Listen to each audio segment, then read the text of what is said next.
Trusts and changes to business management. A trust is when businesses that are supposed to compete, businesses that are in the same industry, businesses that are selling to the same customers, make an agreement to not compete, make an agreement to maybe not lower their prices past a certain point. Or maybe they divide up the country and they say, you sell to that region and I'll sell to this region. There's lots of ways businesses can do this. The point of a trust is to decrease competition, to increase profits for the business. It decreases competition. Standard Oil is the first trust formed in the United States. It's formed in 1882. And from 1898 to 1903, a lot of other trusts are formed. Overall, business grows during this time. The formation of trusts decreases competition and decreases the number of corporations making a profit, but the amount of profits earned and the amount of business being done grows at the same time that the number of trusts increase. So much so to the point that by 1904, 40% of manufacturing in the United States is part of a trust. It is in a market with drastically decreased competition. And the end result of these trusts is often the formation of what we call an oligopoly. It's not quite a monopoly. Instead of one company controlling an industry, it's a few powerful companies controlling an industry. The trusts are formed, the trusts drive out smaller competitors, and the few companies that are part of the trust dominate many industries. By 1909, 1% of all the corporations in America, 1% of the companies make 50% of America's manufactured goods. That means the other 99% is only making half of what the country produces. So a few very powerful, very prominent companies come to dominate American businesses. And it extends even beyond American borders. The United Fruit Company begins gaining plantations in former Spanish colonies and extending their control. U.S. Steel, one of the powerful corporations in the steel industry, starts making agreements to not compete with foreign steel producers. They start fixing prices with steel companies in other countries.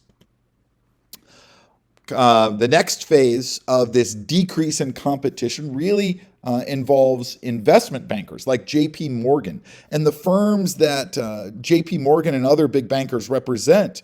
They're the banking companies that finance, they're the ones who do the paperwork and work out the loans for the big mergers when companies come together, or the reorganizations when businesses restructure and reorganize. And what that means is a lot of times these investment firms, these investment bankers like JP Morgan, are in charge of or have a lot of power and influence in these trusts.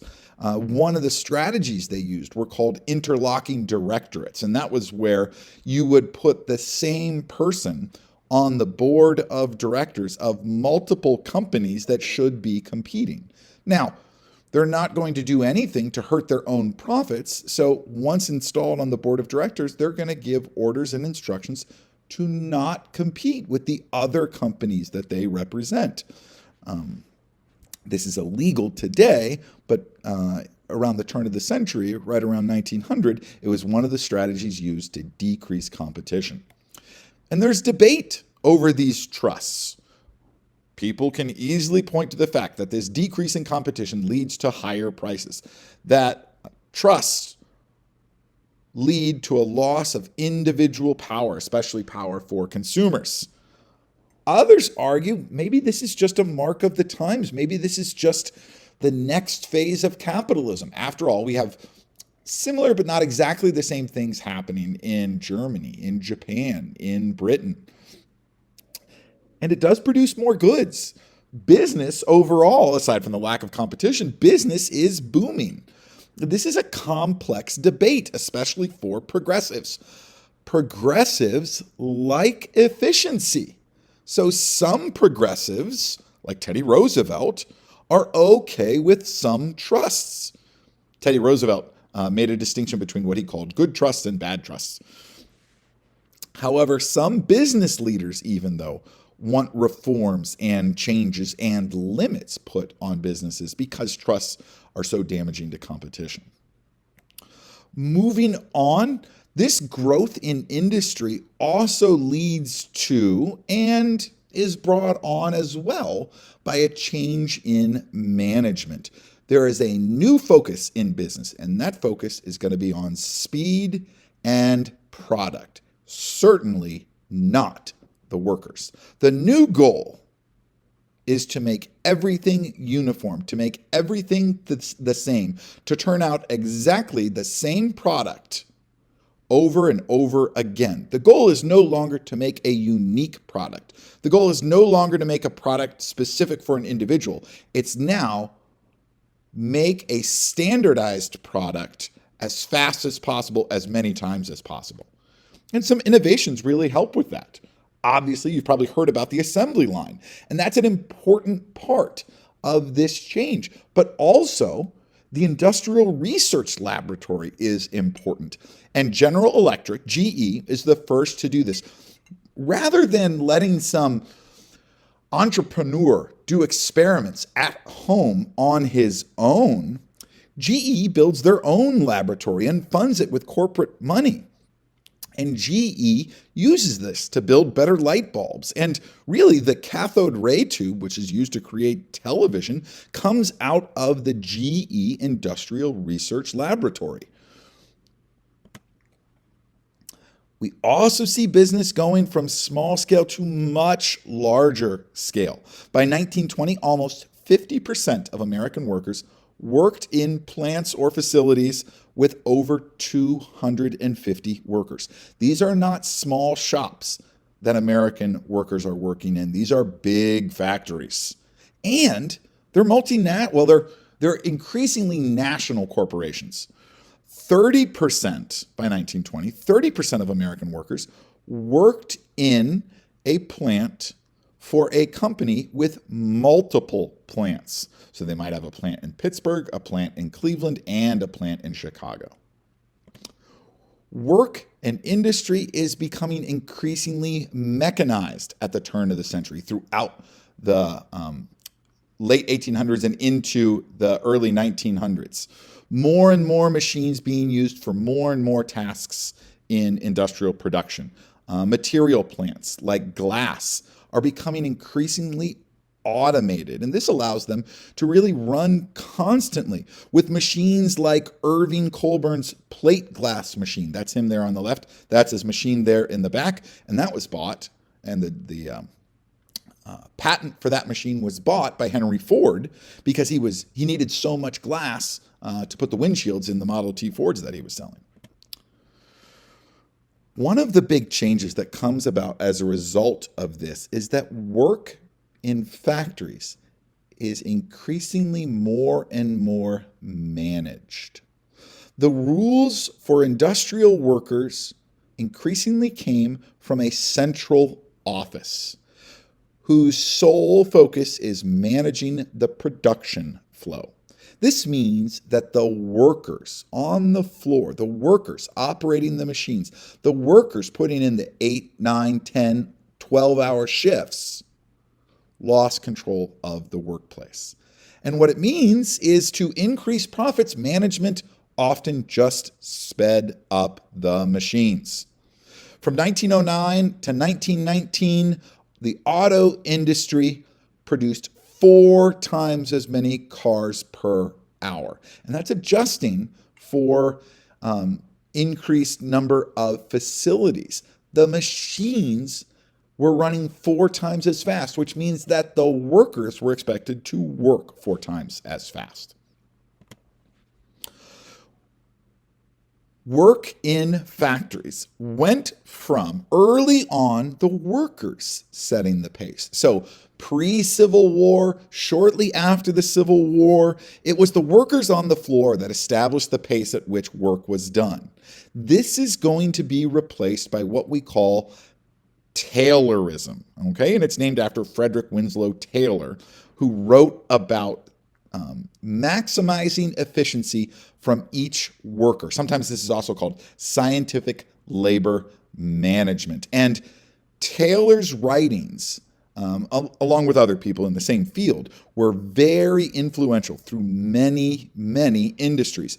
And Taylor and others who studied scientific labor management really came up with two big principles or two big rules to follow in industry. One, management should be responsible for job knowledge. So the rules for the workplace, the how to do your job instructions, those will increasingly come from management. They are not going to be conveyed by other workers who might be looking out for workers' safety, workers' security, workers' best interests, but rather the companies, because those are going to come from management. Two, management controls the workplace through enforced standardization.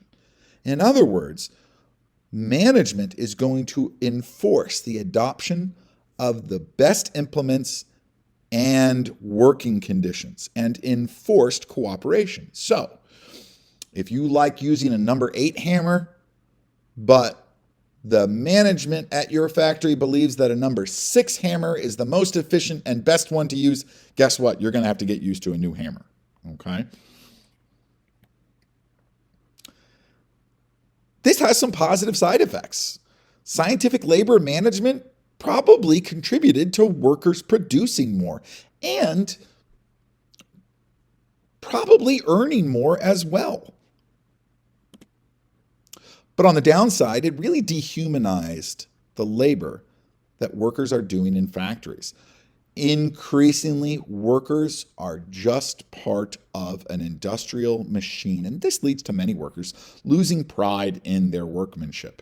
When you're doing the same task as efficiently as possible, day after day, hour after hour, minute after minute, it becomes monotonous. In fact, there were some really unsettling experiments done with new tools and methods of efficiency to try to find the fastest, most efficient way for workers to work.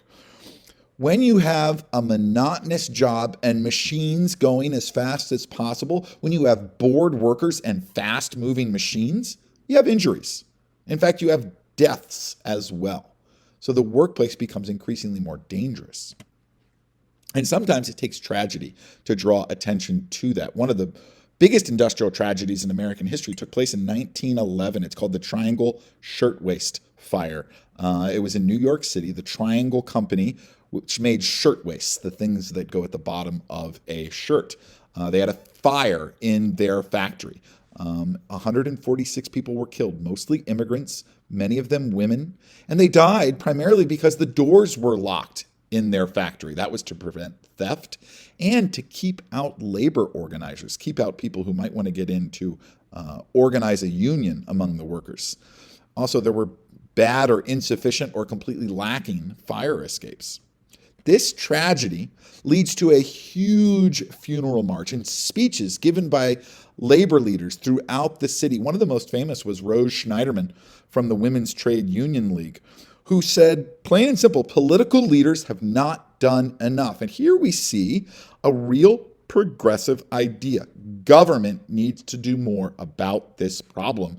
And to its credit, government kind of does. The governor of New York appoints a state factory investigation commission that investigates working conditions and makes recommendations to pass laws to shorten the work week and to improve safety in the workplace.